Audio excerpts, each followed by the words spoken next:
Yeah, so as Dan mentioned, what I thought might be helpful is to kind of talk about the how, right? So we have heard from a lot of big brands that have all sorts of resources, very mature, talent marketing, employer branding, functions at regions. So a little bit about us, real quick.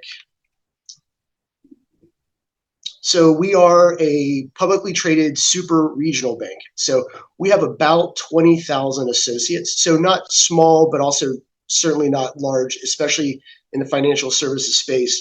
And some of you who live in the Southeast probably know regions. Hopefully you've seen our branches around town on your street corners, and maybe you're even a customer of ours. So thank you for that in advance. But, in terms of our size, with 20,000 associates, our TA team is roughly 50, and that's including leaders, includes talent marketing, and of course, all of our recruiters. So in terms of our journey, I thought it would be helpful to see a quick snapshot. And I imagine that this is going to resonate with some of you, especially thinking about some of these major milestones. So on the left-hand side, you'll see kind of a timeline, which I'll go through.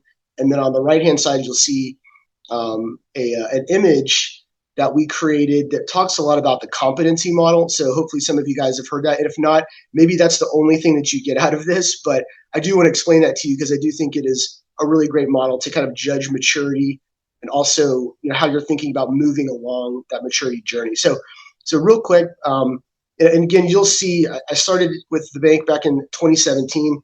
When I joined the bank, I started asking a lot of questions about our strategy and employer branding in particular, and quickly learned that nobody here knew what I was talking about. So that may be where some of you are today. Your organization does not understand what talent marketing is. They don't know about employer branding.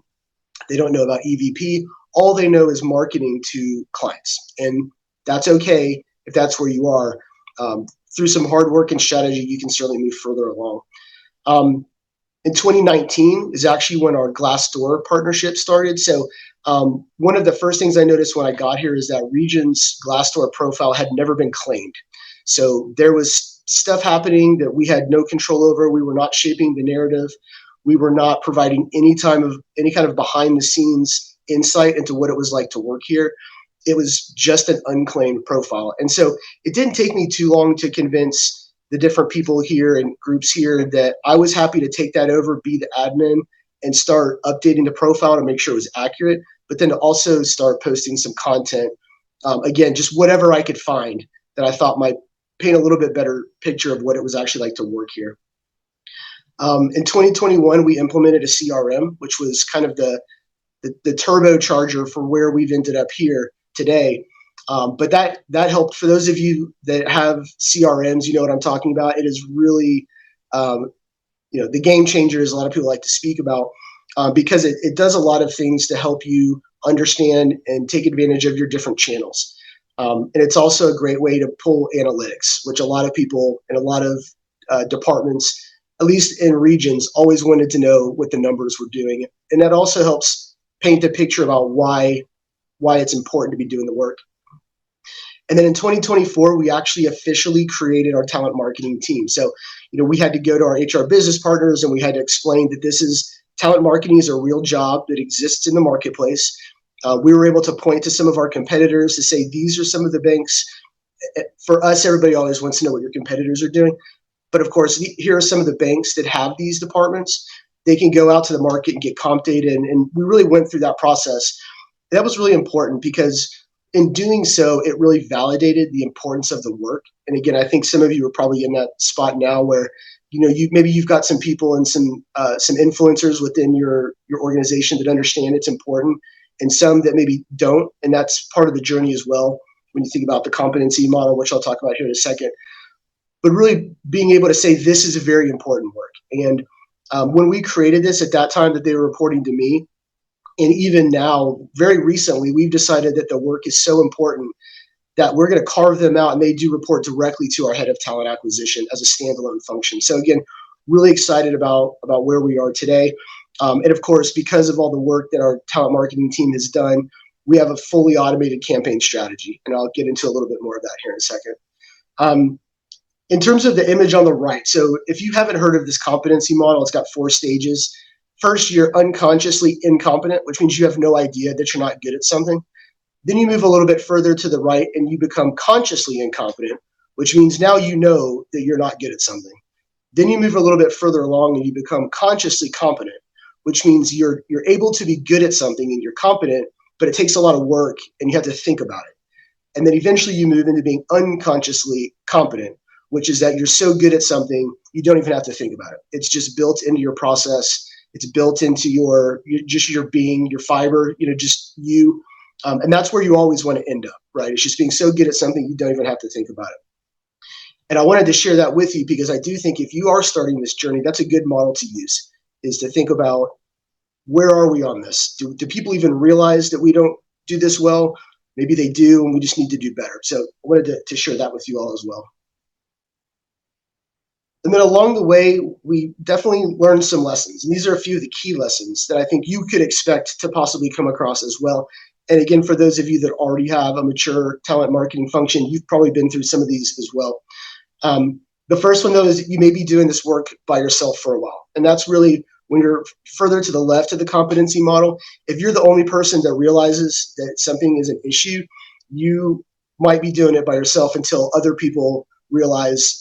And then you can move again into that consciously incompetent model or part of the model, because now we all agree that we're not very good at something.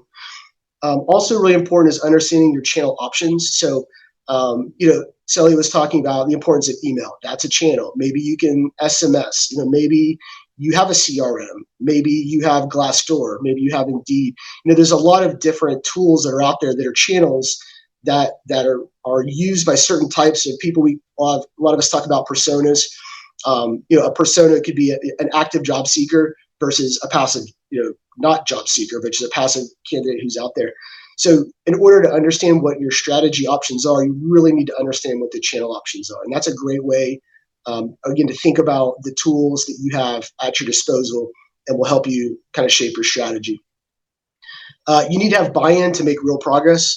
That's probably a little bit of a no-brainer. But your ability to influence people who have influence is really important. And that's really just a change management strategy and less about, talent marketing in particular.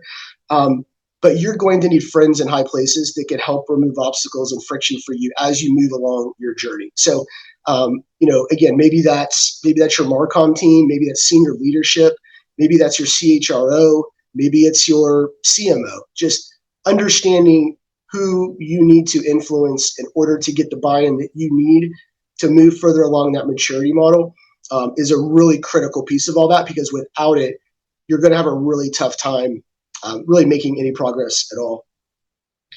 And I also really learned a lot from connecting with our Marcom team, so marketing communications.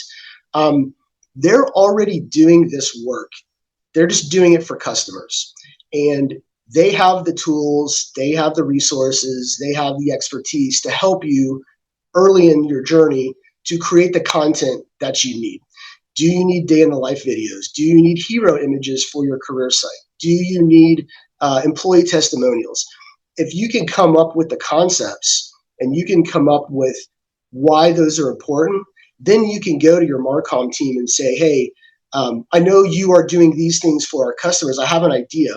What if we did some of these things, but for candidates? Could you help me with that? Could you give me some feedback? Help me think through, what might go wrong? What are some blind spots that I'm not aware of? But go to them and ask for their help, because they have some of the strategies as well, but they will understand what you're talking about. And this is what we've always said.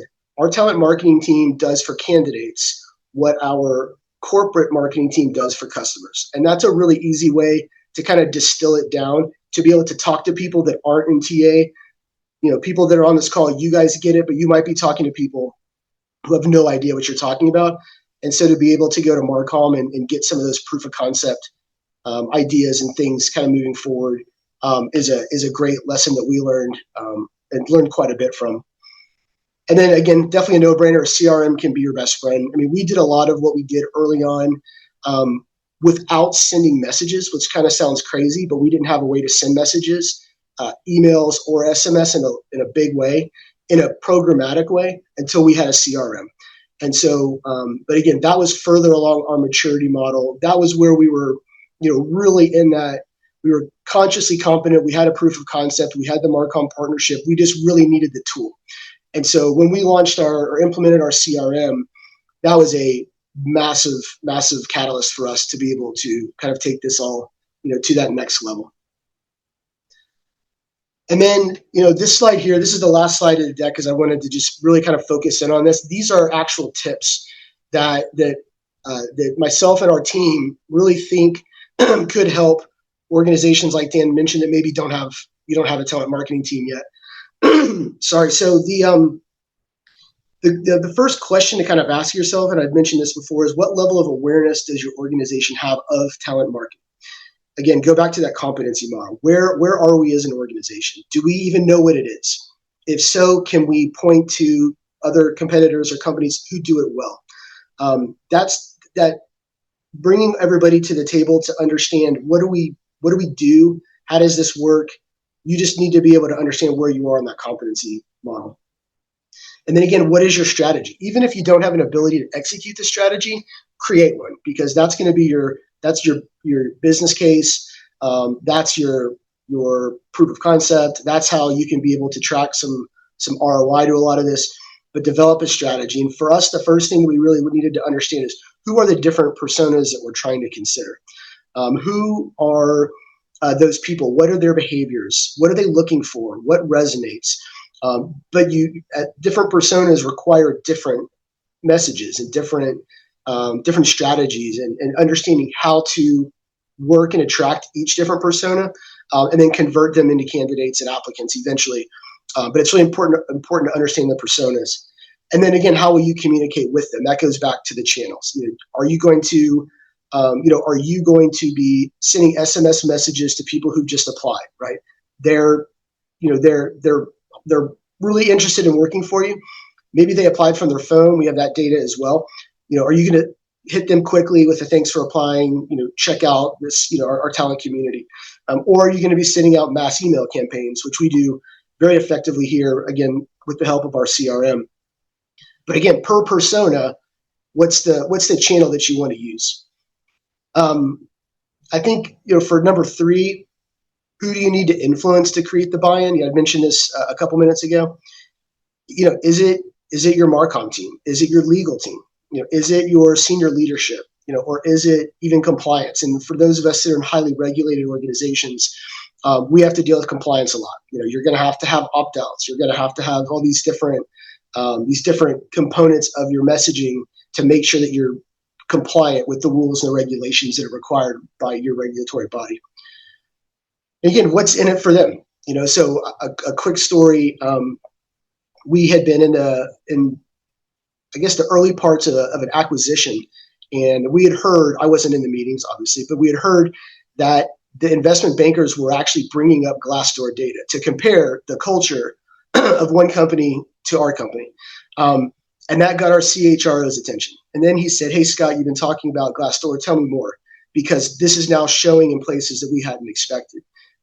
Then it started to pop up on institutional investor calls. And these things are out there. And if you can get ahead of it and you can shape, again, the message, that can really help you in ways you would have never expected. So again, think about that as well in terms of what's in it for them.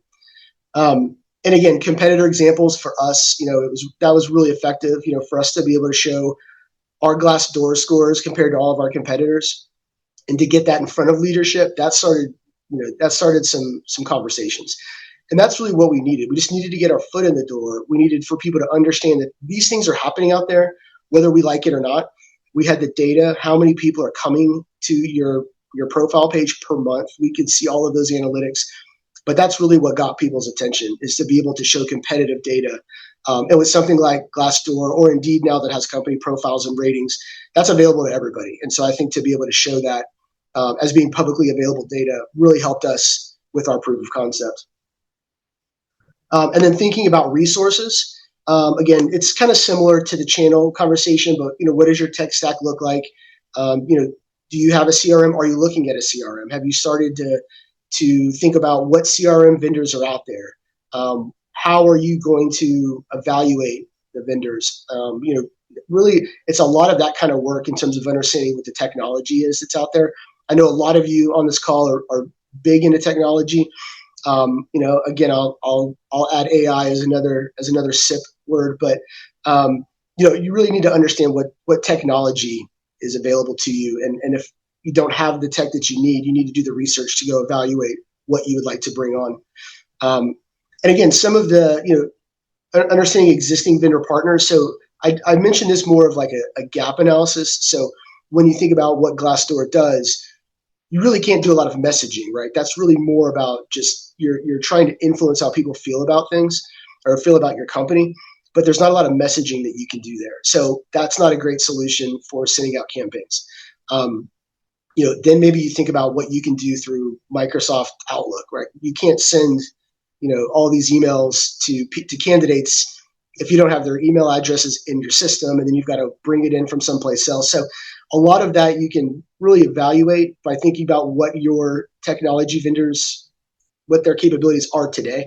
And then when you think about going to market to try to bring in another solution, that's where you can look at the gaps that exist and really try to fill some of those in. And then the last one is headcount, right? So again, depending on the size of your company, you may or may not have headcount available to deck against this work.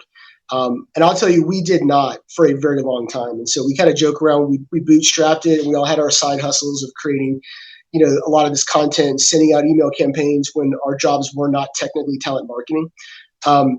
And over time, what we were able to do is actually reskill and upskill associates we already had as part of our talent acquisition organization, but they were doing work that we were able to automate using technology. And so, for instance, interview scheduling. We had a team of folks that were doing interview scheduling full time, and over time we realized that we had a vendor that we were working with, our CRM vendor, who has a tool that could do that for us. And so again, to create the headcount that we needed to move this forward from a talent marketing perspective, to create that team, we really needed to understand what that capability was so that we could take that work off of those people and then give them this new work. And it took a little bit of time to get all that into place. But when it happened, we were ready to jump into action. We had our strategy in place. We had our vendors in place. We really just needed the people. And so back, as I mentioned, back in 2024, we created that team, and we knew exactly what to do with them. And since then, it's just been an incredible opportunity, to look again for automation from a campaign perspective. Again, hyper personalized content per persona, and we've just really had a lot of success, recently because of all of the work that we did leading up to really 2024, and then what we've done ever since. So. So this is the last slide of the deck, and happy to answer any questions. But again, hopefully you guys will get at least a little something out of this.